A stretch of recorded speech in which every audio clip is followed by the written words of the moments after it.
Good morning. A very good morning, one and all.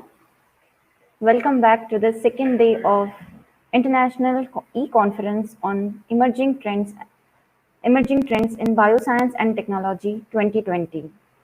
Very soon we are starting with our today's session. Today we have very distinguished guest with us to glorify this today's session. To introduce our guest speaker for the second day, I would like to invite Samiksha Kandil from Biotechnology Society of Nepal. She is a very young and energetic organizing secretary of this Biotechnology Society of Nepal. Now I will request Samiksha Kandil to introduce our today's guest. Over to you, Samiksha. Thank you so much, ma'am. A very warm good morning and namaste to all of you. So I'm going to start the session. I hope we are audible to you all. So our first guest speaker is Dr. Gopal G. Gopal, Assistant Professor of C.G. Bhakta Institute of Technology, Uta Tarsedia University, Gujarat, India.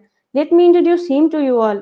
A graduate of biotechnology from Gujarat University, who holds PhD in from Special Center for Molecular Medicine in the structural feature of type 4 secretion system. He is also an author of a lot of journal article publications, and 2 books has already been published.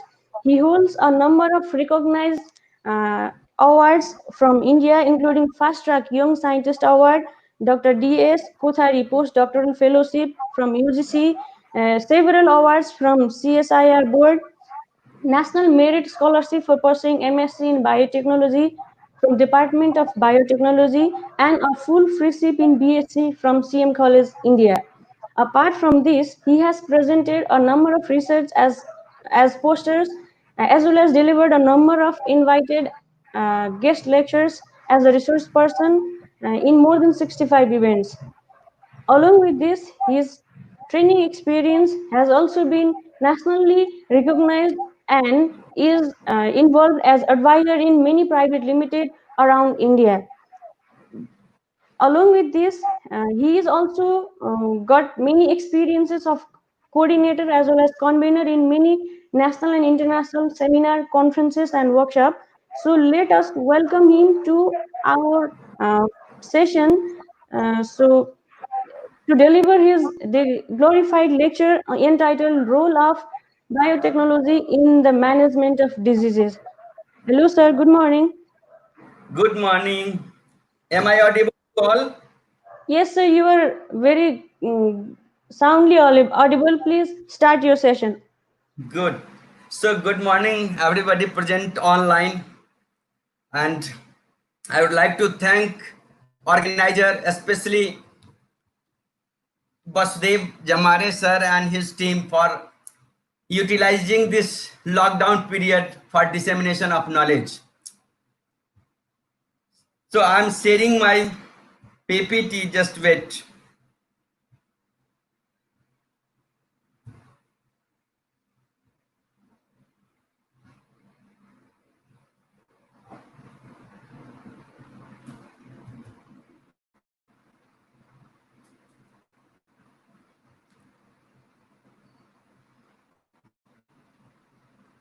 Hello.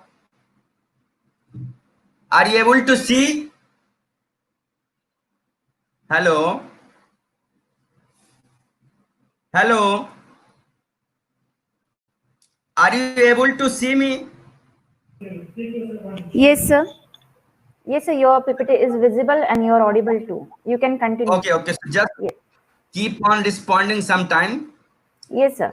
Please. Sometimes internet will go or light will go, so I should know whether you are listening or you are watching or not. Yes, sir. We will communicate you immediately. Good. Thank you. So today's my topic of talk is role of biotechnology in the management of disease. As madam have already introduced me, so no need to introduction again. So what is biotechnology? So using living organism or material for commercial, industrial or healthcare purpose. So we use that biotechnology defined differently by different organization, but whenever we use living organism for our benefit, we call it biotechnology. So biotechnology is the use of biological process, organism, system to manufacture products intended to improve the quality of human life. Today we will focus on one major part of biotechnology, that is gene manipulation technology, or we can call recombinant DNA technology, gene cloning technology, because we all know biotechnology because of this gene manipulation technology. Gene manipulation technology revolutionized the biotechnology and other field of bioscience also. So as a brief introduction, a gene is a basic functional unit of heredity, and gene are segments of DNA and having information in the form of nucleotide sequence, which is decoded when required in the form of mRNA and proteins. So gene directly or indirectly is responsible for every character of an organism. So whatever character you have or any organism have, that is directly or indirectly controlled by gene. So if we wish to add some character in organism which doesn't have, so we can add that known gene to that organism and then we can get that character. So basis of gene manipulation technology is this universality of this pathway. If this pathway is not universal, then gene manipulation technology could not be a successful technology. As you know, codons are universal. Means if this gene is coding a particular protein in microorganism, then it will produce or it will code same protein in plant and animal in other organism. That is universality. So codon universality and this decoding pathway, that means the gene decoded to that mRNA and then to protein. So this pathway is almost universal in all organisms across the kingdom, and the codons are also universal. That's why gene manipulation technology become a successful, because of this universality. So what is gene manipulation? In briefly, we can say that we can isolate desired gene from an organism, and then there is vector which can carry your desired gene. So we isolate usually from bacterial source, and then we ligate both desired gene as well as that carrier vector, and then again we transfer that ligated product recombinant DNA into the host so that it can replicate, it can produce high copy of that gene. And there are basically two main purposes of this gene cloning. Either we need more amount of that gene cloned, or we need proteins coded by that gene which we have cloned. So basically two purposes of gene manipulation technology or molecular cloning. Now, as per my topic of talk today, how disease can be managed, how disease can be reduced. So if we provide nutritional food to all citizens, all human, then there is less chances of disease. So nutritional food can overcome the disease caused by malnutrition, like mineral deficiency, like protein deficiency, like vitamins deficiency. These things cause many diseases. So if we provide nutritional food, mineral containing food, vitamin containing food, then we can overcome, we can reduce the burden of disease. Second thing, prevention of pathogenic disease. So if we prevent pathogenic disease either caused by bacteria or virus or some other organism, so by vaccination we can reduce burden of that disease. As you know, there are several vaccines available. We will discuss in the next slide. Diagnosis of disease. So if we diagnose disease accurately, then we can handle that disease, we can treat that disease effectively. So diagnosis of disease, accurate diagnosis of disease is very important. Treatment of disease, if we diagnose the disease, then we must have that treatment methodology. We must have drug to treat that disease. And fifth, understanding the new or unknown disease. So if there is occurrence of new diseases, either due to pathogen or due to gene abnormalities or for other reason, so we must understand new diseases. So in this way, in 5 ways, we can manage the disease, or we can manage the burden of that disease. We can reduce the disease burden in that citizen or that mankind. So how gene manipulation technology, biotechnology is playing a role in all these 5 strategies to reduce the gene means disease burden. So let's see. So to produce nutritional food, there are several examples available, and scientists are trying to produce more such type of foods. Like golden rice, this is very good example. A transgenic rice having high vitamin A content. So you don't have to take extra pill of vitamin A if you will take that golden rice. So through transgenic methodology, gene manipulation technology, scientists have added carotene biosynthetic gene in that golden rice, that paddy plant. So in addition to that carbohydrate and other things, you will also get sufficient amount of vitamin A if you will consume that golden rice. High iron containing transgenic banana. So now banana is available which have high iron content. Natural banana have also high content, but scientists have added ferritin gene so that banana can store iron, and if you will consume that banana, you will not feel deficiency of that iron. Transgenic soya with high amount of vitamin D. So scientists are producing different nutritional food items by transgenic methodology, by gene manipulation technology, molecular cloning. So we are getting nutritious food through recombinant DNA technology. Second, how can we prevent disease? By applying gene manipulation technology. So production of different categories of vaccines. As you know, so there are different categories of vaccines. Either we can use attenuated pathogen, or we can use subunit vaccine, or we can use DNA vaccines. So for all these types of vaccine, we have to apply gene manipulation technology. And there are several vaccines available which prevent occurrence of that disease, pathogenic disease. Vaccines are the administration of antigenic material to stimulate an individual's immune system to develop immunity against pathogen. So since you all are bioscience teacher or participants, so as you know, vaccines are nothing, it's dummy pathogen, so that our immune system become elicited.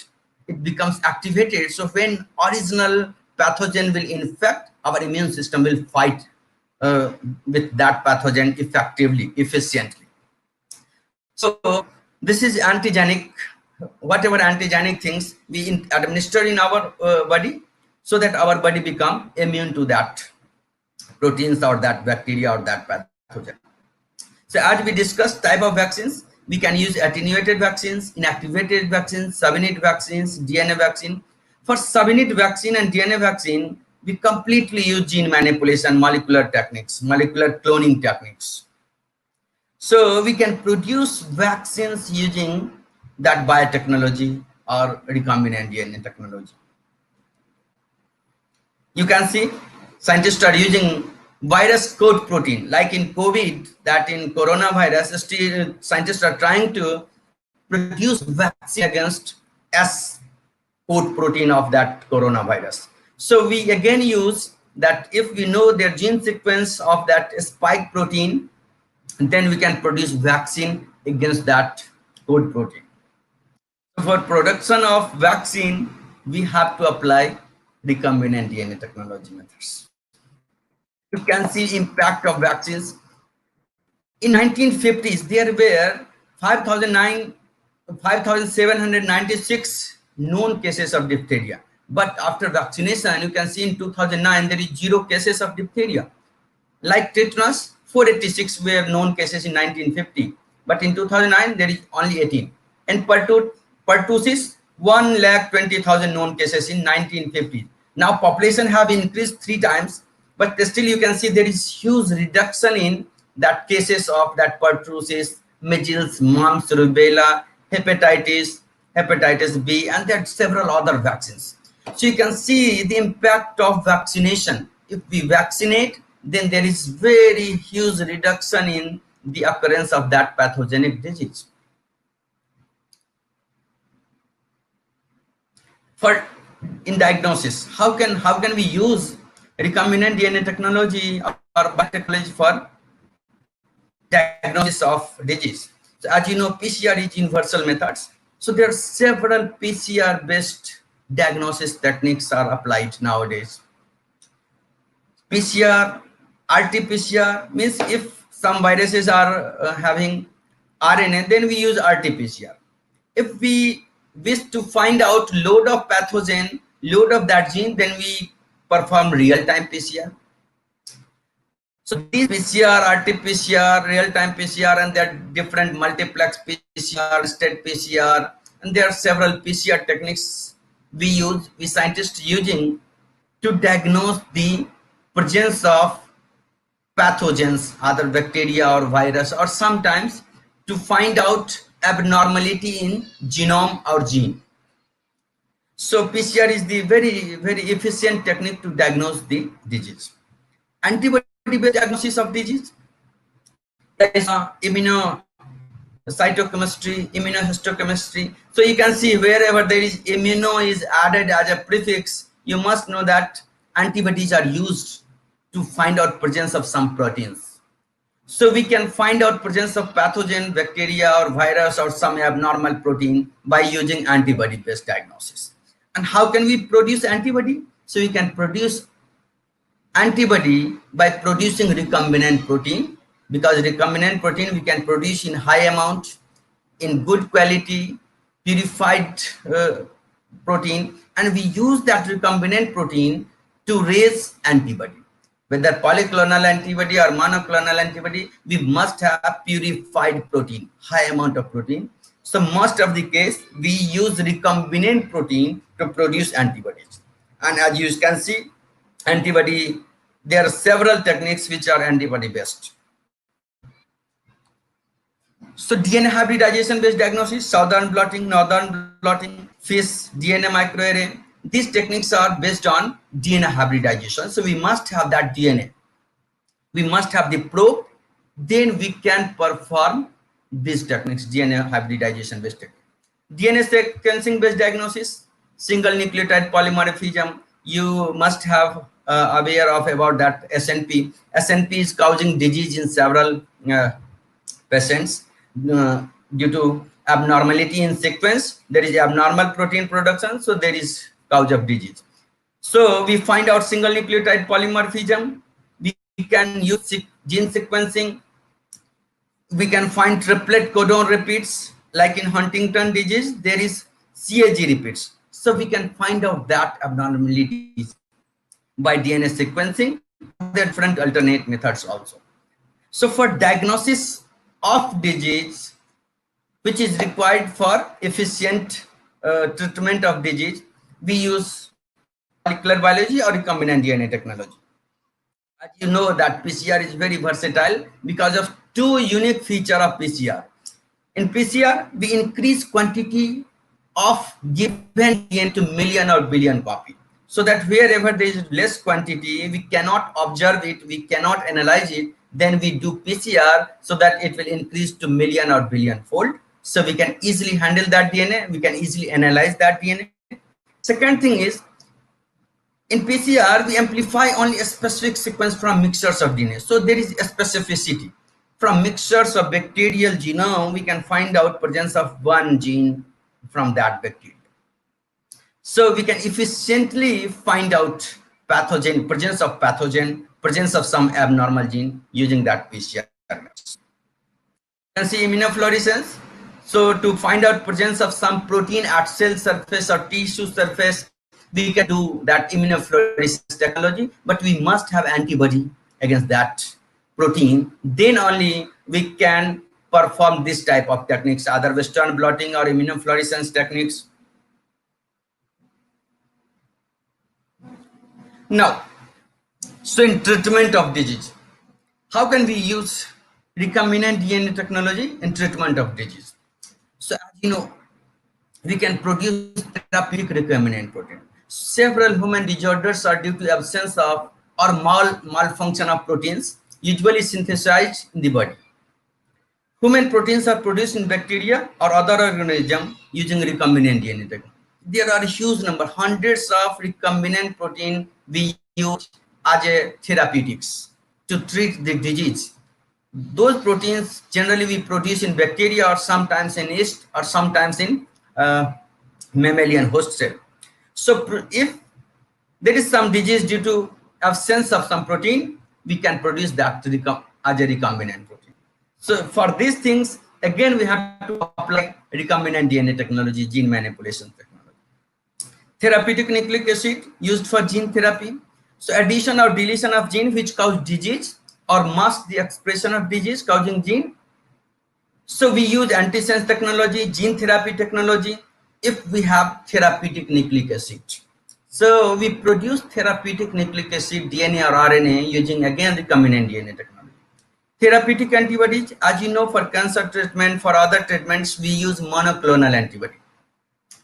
So one of the example are antibodies conjugated with toxins, which we use to kill cancer cells. Antibiotics, as you know, there is huge role of antibiotics in treatment of pathogenic disease, especially bacterial disease. So antibiotics are produced by microorganisms. But to increase yield or get modified version of antibiotics, scientists apply gene manipulation technology. So generally it's naturally produced by bacteria, but through gene manipulation technology, we increase yield of antibiotics. We use biosynthesis rate of biosynthesis of that antibiotics. We can also increase biosynthesis and production of natural drugs like vinblastine and vinblastine. This is natural product, but through metabolic engineering, we can increase its production. We can increase its yield per unit mass of that plant or that bacteria through gene manipulation technology. That is generally we call it metabolic engineering. So you can see there are a list of therapeutic proteins which are in commercial use. You can see there are different ways of gene therapy. If there is weird and tiered gene is present, then we can replace it. We can increase number of copies. We can also kill cell by adding some drug susceptible proteins at the cell surface. So there are different ways of gene therapy we can use. For all type of gene therapy, we must have that gene. We must have high copy of that template DNA gene. These are methods of gene therapy, generally ex vivo. We also use in vivo by viral mediated transfection. So there are list of therapeutic monoclonal antibodies. As you can see, Abceg, CMAB, adalimumab. MAB means monoclonal antibody. That is suffix generally scientists use. These are all trade name of monoclonal antibodies. And there you can see target disease, percutaneous coronary, rheumatoid arthritis. These diseases are treated by monoclonal antibody. So if due to abnormality in protein, high amount of protein production, then we can use different monoclonal antibody to suppress the effect of that protein. So we use monoclonal antibody. We produce monoclonal antibody again by using recombinant DNA technology. These are methods of production of monoclonal antibody. Since we have only 30 minutes, so I'm going through the things so that in future you can apply these techniques, and you should also understand the potential of recombinant DNA technology. Recombinant monoclonal antibodies. So generally we produce monoclonal antibody by hybridoma technology, but nowadays scientists are trying to produce monoclonal antibody using recombinant DNA technology. Like if we know the gene coded by that monoclonal antibody, then we can produce that monoclonal antibody in bacteria also. So rate of production of monoclonal antibody will drastically reduce. So scientists are trying to produce monoclonal antibody in bacteria. Generally, we use hybridoma technology. We use mammalian cell to produce monoclonal antibody. But recombinant DNA technology or recombinant monoclonal antibody also we can produce.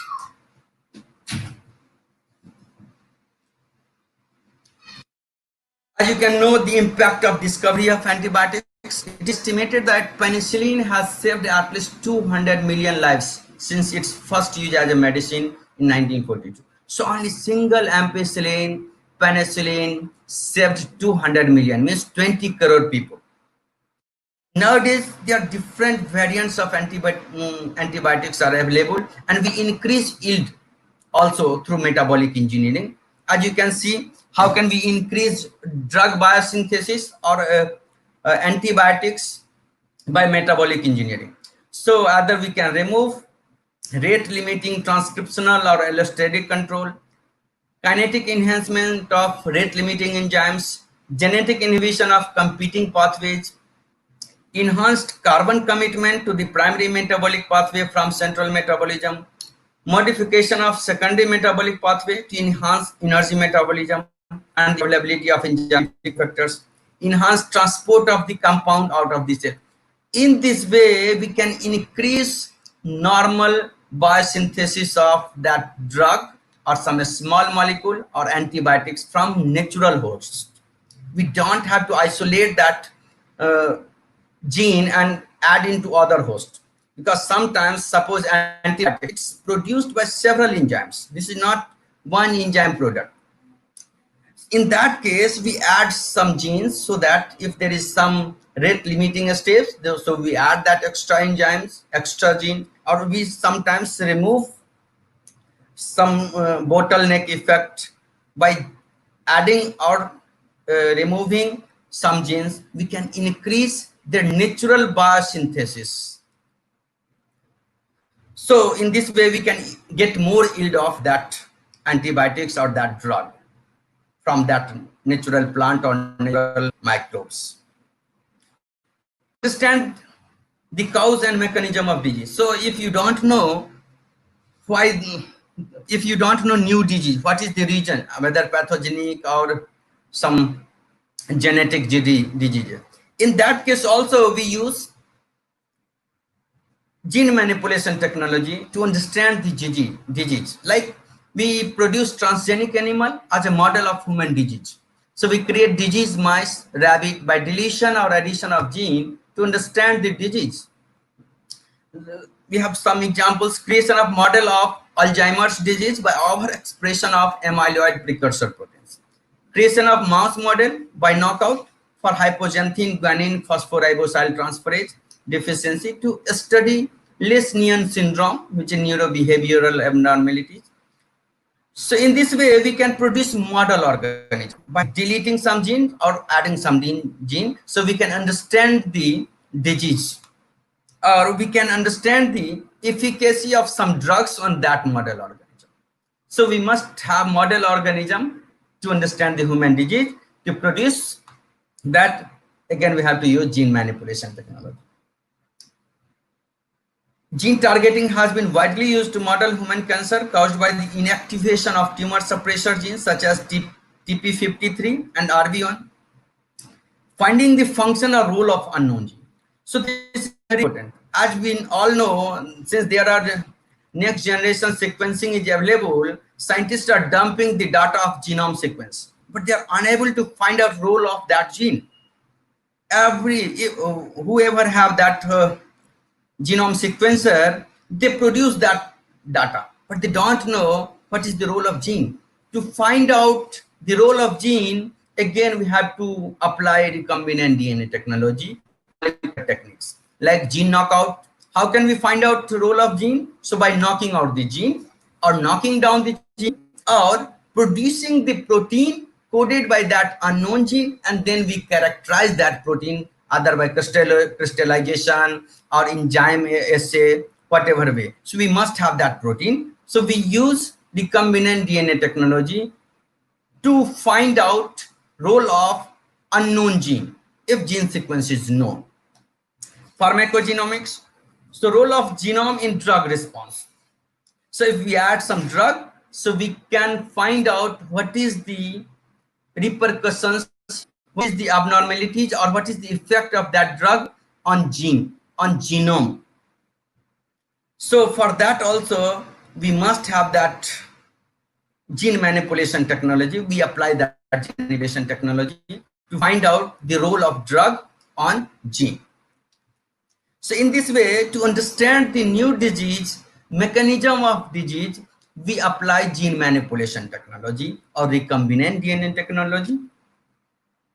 So as a summary, you can see we can provide nutritional food for prevention of disease. We can produce immune vaccines. We can produce, nowadays you are hearing about that serum therapy of COVID-19. So in serum, there is antibodies. So scientists are trying to use that antibody. So that is passive immunization.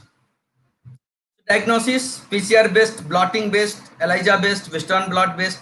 So for diagnosis also, we use recombinant DNA technology. For treatment, we can produce therapeutic proteins, oligonucleotide, antibodies, antibiotics through recombinant DNA technology. To understand the disease, creation of disease, animal model, pharmacogenomics, all these diseases. So I think I have finished within time given allotted to me within 30 minutes. If you have question, so I think there are lots of questions, then I'm happy to reply all those questions within my time. Thank you. Hello. Hello. Hello, sir. Yes. Are you getting us? Yes. Thank you so much, sir. This was really an insightful presentation, highlighting the vitality and possibility of biotechnical tools and possibilities in disease management approaches. Your presentation was really delightful, and your remarks on techniques like gene manipulation, recombinant technology, genetic engineering in disease management approaches has really broadened our knowledge on disease management strategies, be it on diagnosis, treatment, investigation of the abnormalities in genetic makeup, as well as in the detection of causative agents like bacteria, fungi, and viruses. Your highlightful remarks on the utility of polymerase chain reaction, which has been an inevitable tool in the detection of infection caused by SARS-CoV-2 that has confined most of us, as COVID-19 pandemics is also one of the glorious remarks that we have considered as one of the remarkable aspects of this conference. We are really grateful for your valuable inputs to our conference and expect that happens to be one of the remarkable part of this event. So we have questions which will be displayed on the screen. Please try to address the queries, sir.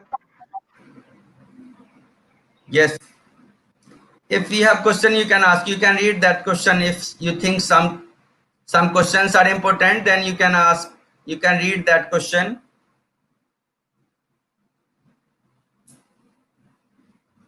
Your mic is muted. Thank you, sir. Thank you for your excellent talk. It was really fruitful and informative. Sir, we have few questions with us. Yes. I request audience to ask the question. They can drop their question in the chat box. So there is one question by Chandrasekhar Dore, like how this recombinant technology can be useful to solve the problems of malnutrition and the locally available food. No. I told that due to gene manipulation, scientists are producing high mineral containing food like golden rice, like iron containing. As you know, in there is anemic patient during pregnancy and during normal stage also. So many people are having a scarcity of that iron. So if we consume that high iron containing banana, so obviously we will not have that malnutrition due to iron deficiency. In golden rice, you have seen that vitamin A deficiency. So we have high amount of vitamin A in that golden rice. In this way, scientists are trying to produce the cereals or the food item which have high mineral content or high vitamins containing that food item, so that we don't have to take that pills of vitamin or pills of minerals. In this way, we can overcome that malnutrition. Yes, thank you. Thank you so much, sir. So we'll have the next question, which Yes. has been asked by the Maninder. This is, if only we could include zoonotic viruses in our preventive plan. Can you repeat what? Sir, he is asking if only we could include zoonotic viruses in our preventive plan. Preventive plan means as a vaccine. Yeah, Preventive. I think he's asking for the vaccine as a preventive measure. Now, as a prevention, we can use either complete virus or their subunit. Seed vaccine is a protein coded by that pathogen or virus. So we can take that gene which codes for surface protein, and we can use that protein as a vaccine. This is type of subunit vaccine in which we use recombinant surface coated protein of that pathogen, either vaccine, bacteria or virus. Right. Yes, sir. Yes. So the next question is by Ujjwal Lal. Yes. Can we produce polyclonal antibody by using recombinant DNA technology? And what will be the source of this? Yes, we can use, scientists are using, if we know, because polyclonal antibody means generally it's easy to produce polyclonal antibody. If we know monoclonal antibody gene sequence coding for that antibody, then we can clone that gene and produce that protein.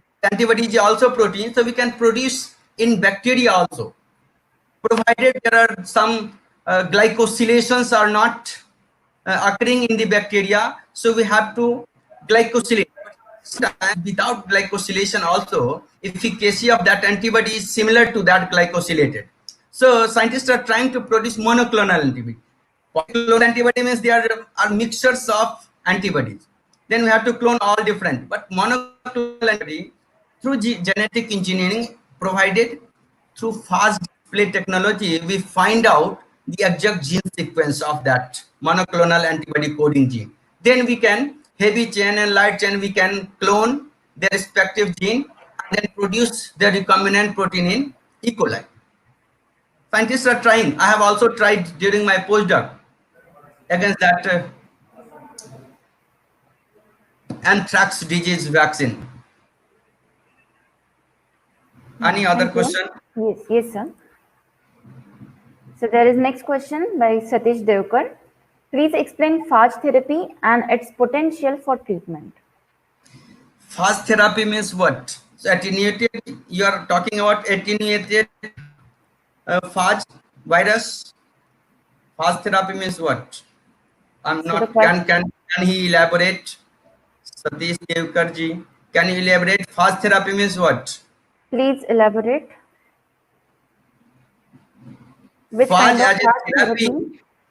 Yes, sir. Like bacteriophages can be used as a therapeutic device. Don't know, miss. How can we use phage? Phage we cannot introduce in human. Bacteriophage cannot survive in human. For human virus we use for therapy. For we add that gene in that, suppose adeno associated virus and other virus. But bacteriophage we cannot use.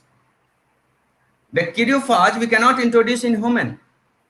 Sir, I think the only gene of interest can be cloned in the phages, and then yes, it and can then we be can produce transduced in the bacterial cell culture. Maybe yes. for the better production of the yes. product of our interest. For as a expression vector we can use as a phage sometimes. Generally for library production we use phage, bacteriophage. Right. Yes, sir. Is it convincible? Yes. Yes, sir. We'll have the next question. Can you just tell me the cost of gene therapy, because it is quite costly? For that point, what is your opinion? Okay, so depending upon the types of disease, some diseases are localized. Suppose blood-related disease, then ex vivo we can take that blood cell and transfect our desired gene, and then we can add. Suppose muscles-related disease, it's very difficult to change, manipulate complete entire differentiated muscle cells. Then it's difficult. So it's depending upon which disease you are targeting. Suppose some proteins are produced in blood, then we can target it easily. We can take out that cell, blood cell, and add our gene, and again we can add in, transplant into bone marrow cell that it can produce. But differentiated tissue, it's difficult.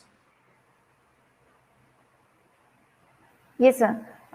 Will And exact costing, I cannot say exact costing. yes, sir. So just quickly, we will have two more questions.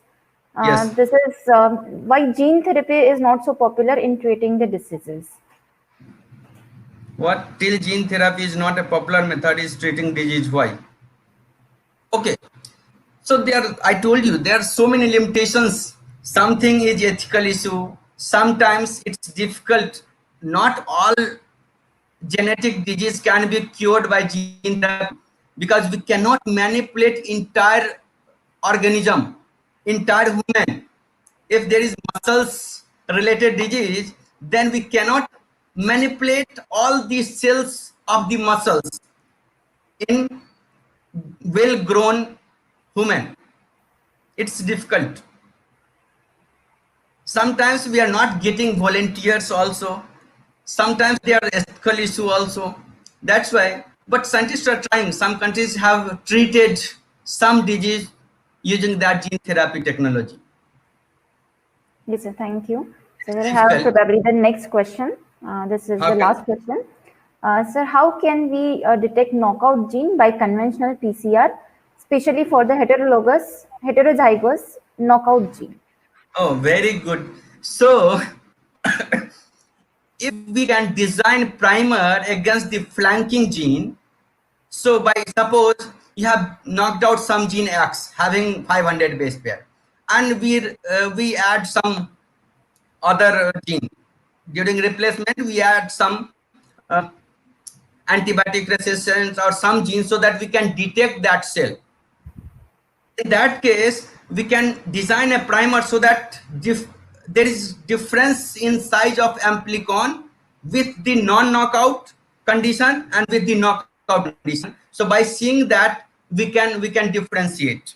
And if you are talking about heterozygous condition, then by manipulation or by checking real time, you can check how many copies or there is any folded difference or not. If it is homologous knockout, both genes have been replaced, then concentration of amplicon after PCR will be different than the one gene replaced. So concentration will be different. In this way, we can distinguish. Otherwise, base method, sometimes we use that southern blot also, but PCR we can distinguish if we take proper control. Null mutant, heterozygous mutant, as well as non-mutant, then we can see difference easily through PCR, or we can perform that real-time PCR. So that number of copies we can differentiate. That is purpose of real-time PCR. Am I right? Yes, sir. Yes, sir. Exactly. So thank you so much. I think as we are running short of time and we have next speaker. That's why I have rushed through so that just I can give only insight. Yes, sir, but you have beautifully explained and given the outline, like how the this recombinant DNA technology can be useful for the development of realize the potential of recombinant DNA technology. Yes, sir, yes, sir, truly. Exactly. The motto has been served, I think. And thank you so much, sir, for your such a wonderful presentation and thank being you so also attentive for organizing this. Yes. Thank you. Yes, sir. But we really appreciate your efforts and just being so attentive and kind enough to answer all the queries raised by the audience. Thank you so much, sir. Thank you for being with us. Thank you.